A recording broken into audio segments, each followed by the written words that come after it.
Bismillahirrahmanirrahim. Memuliakan petani. Al-falahu sayyidul bilad wa malikuhu al-hakiki. Sebuah kata bijak bahwa petani itu tuannya sebuah negeri dan pemilik yang sejati. Imam An-Nawawi berpendapat bahwasanya pertanian merupakan pekerjaan yang paling afdal, paling mulia dan diridhai oleh Allah Subhanahu wa ta'ala. Imam Al-Mawardi berkata, bercocok tanam adalah profesi paling terhormat. Ini lantaran pekerjaan tersebut menuntut sikap tawakal penuh terhadap Allah Subhanahu wa ta'ala. Al-Mawardi menukilkan sebuah hadis tentang keutamaan bertawakal, yaitu orang yang bertawakal akan masuk surga tanpa hisab. Sabda Rasulullah sallallahu alaihi wasallam. Imam An-Nawawi menambahkan, pekerjaan ini diposisikan terhormat karena memberikan manfaat yang sangat banyak bagi kelangsungan hidup manusia. Sedangkan Abu Yahya Zakaria Al-Ansari Asy-Syafi'i menambahkan, seutama-utama mata pencaharian adalah bercocok tanam, karena lebih dekat dengan sikap tawakal. Bercocok tanam juga memberikan manfaat yang luas bagi semua makhluk, dan secara umum manusia butuh pada hasil pertanian. Berkata Az-Zarkashi bahwa semua orang mementingkan makanan karena tidak ada yang tidak butuh kepada hasil bertanam, dan tidaklah kehidupan tegak tanpa adanya makanan.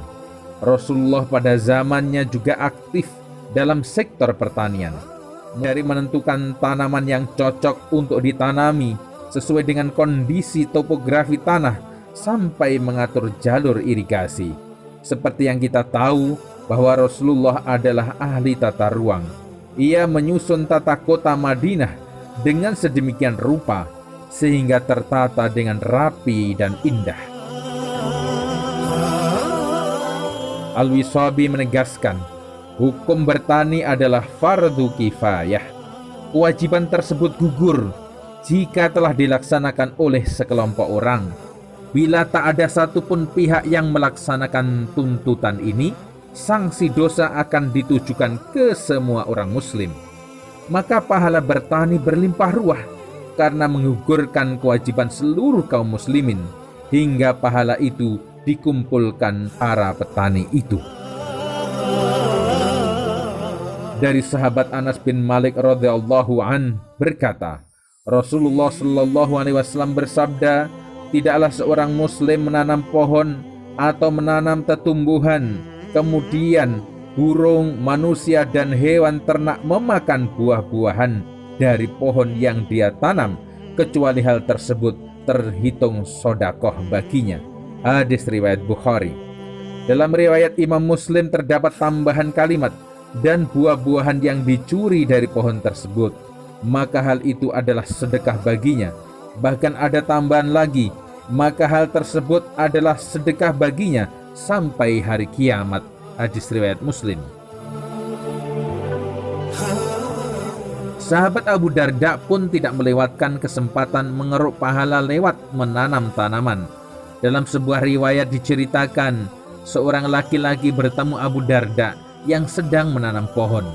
Kemudian laki-laki itu bertanya kepada Abu Darda, "Wahai Abu Darda, mengapa engkau tanam pohon ini padahal engkau sudah tua, sedangkan pohon ini tidak akan berbuah kecuali sekian tahun lagi?"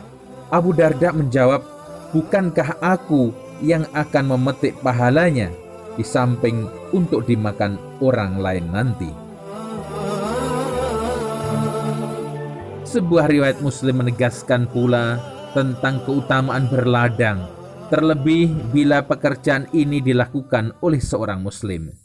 Suatu saat Rasulullah SAW bertemu dengan Ummu Bashar Al-Ansariyah di kebun kurma. Rasulullah menanyakan, milik siapakah kebun itu dan siapa yang menanam ratusan pohon kurma tersebut? Muslim atau non-muslimkah dia? Dijawabnya, adalah yang menanam seorang muslim. Rasul pun mengungkapkan pahala yang menyertai peladang muslim tersebut, bahwa tidak ada ganjaran yang lebih pantas bagi seorang muslim yang menanam tanaman lalu dijadikan makanan manusia ataupun binatang melata atau apapun, kecuali akan tercatat sebagai sedekah baginya hingga hari kiamat kelak. Kebiasaan para petani kurma Palestina hingga saat ini, bila panen kurma, maka ditinggalkan sebagian kurma itu di tandannya agar dimakan burung atau kelelawar, ucap mereka. Tidak heran bila tidak sedikit kalangan Ansor ataupun Muhajirin yang menyibukkan diri dengan bertani atau berladang. Konon Abu Hurairah yang terkenal dengan periwayatan hadis terbanyak pun tersohor dengan aktivitas berladangnya. Kebun kurma Utsman bin Affan masih produktif hingga kini di ladangnya sekitar Masjid Qiblatain Madinah. Para sahabat memang luar biasa. Bertani ternyata profesi mulia dan bergengsi dalam pandangan syariat Islam ini. Monggo, gairahkan bertani mulai kini. Petani berjaya, rakyat bahagia, negeri aman sentosa.